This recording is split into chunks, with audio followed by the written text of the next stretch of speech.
مرحبا بكم في قناة Arab Influencers News. في هذا الفيديو الجديد سنغطي أبرز أخبار وأحدث المستجدات في عالم المؤثرين العرب. في هذا الفيديو سنقيم إطلالات عائلة بيوتي في حفل توزيع الجوائز الأخير التي خطفوا فيه الأضواء بإطلالاتهم المتنوعة، من فساتين فخمة ومن جرأة في الألوان للبساطة في التفاصيل. كل فرد فيهم كان عنده ستايل خاص يعبر عن شخصيته بطريقته. تعالوا نقيم سويا إطلالات كل واحد فيهم، خلونا نشوف مين كان صاحب إطلال الأقوى بهالليلة. أول إطلالة لدينا شيرين بيوتي. شيرين كالعادة سرقت الأنظار من أول لحظة بفستان فيه تفاصيل مميزة على الأكتاف وشق جانبي أعطاه لمسة قوة وأنوثة بنفس الوقت. المكياج سموكي ناعم وتسريحة الشعر أنيقة تبرز ملامح وجهها بطريقة رائعة. الإطلالة كلها كانت متكاملة وموزونة، بصراحة كانت من أقوى الإطلالات بهالسهرة. سنقيمها 9.5 على 10. والأهم من الإطلالة الإنجاز، شيرين بيوتي فازت بجائزة مهمة وفعلا تستحقها. كل اللي تابعها بيعرف قديش تعبت على حالها وطورت من محتواها وخطت خطوات ثابتة وواضحة. هي ليست فقط صانعة محتوى، بل صارت أيقونة حقيقية بالإطلالات وبالشخصية وبالنجاح. من القلب نقول ألف مبروك شيرين، تستاهلي كل النجاح بالعالم، وهذه بلا شك مجرد بداية لأشياء أعظم جاية بالطريق. أما عن أسامة، طلع بلوك كلاسيكي عصري، بدلة سوداء فاتحة بدون ربطة عنق مع ستايل مرتب بسيط.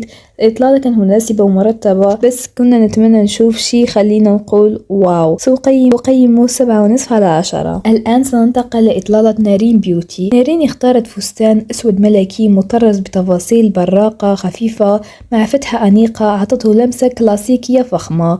المكياج كان ناعم وراقي وتسريحة الشعر نازلة بطريقة بسيطة بس محسوبة، ولكن رغم كل هذه الأناقة حسينا أن اللوك مألوف شوي، يعني شفنا نارين بهالستايل قبل. نحن نحب نشوفها تتجرأ أكثر، تجرب ألوان أو قصات جديدة. سنقيمها 9 من 10. أما عن إطلالة صدرة بيوتي، صدرة اختارت أنها تكسر القواعد بإطلالة مختلفة.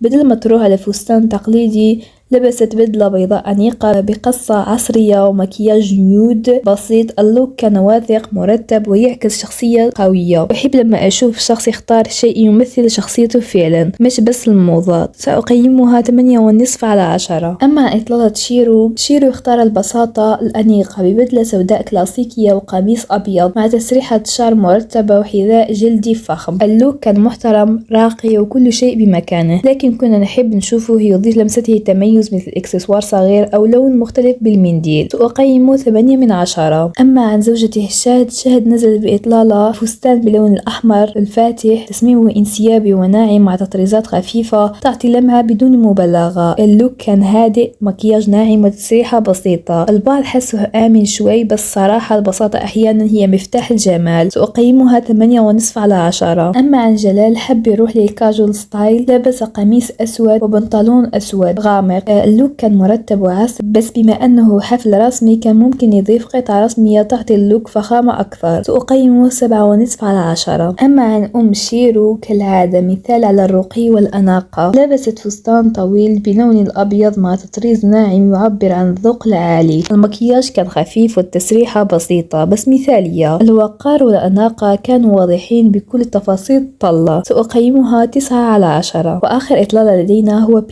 بيتر اختار يبرز بشيء مختلف، بدلة منقوشة بالأسود مع قميص بدون ياقة. ستايل فيه جرأة واضحة ويعكس شخصية تحب التخاطر ويكون مميزة. البعض حب الجرأة والبعض حسوا شوي زايد، بس نحن نقدر لها الاختيارات. سأقيمه 8 على 10. هكذا نكون قيمنا كل إطلالات عائلة بيوتي في حفل الجوائز، وكل واحد فيهم كان عنده لمسة خاصة مميزة. هل بتتفقوا معنا في التقييم؟ ومن حسيتوا كانت أو كان الأفضل؟ اكتبوا لنا رأيكم تحت، ولا تنسوا اللايك للفيديو والاشتراك بالقناة وتفعيل الجرس عشان توصلكم أحدث تغطياتنا.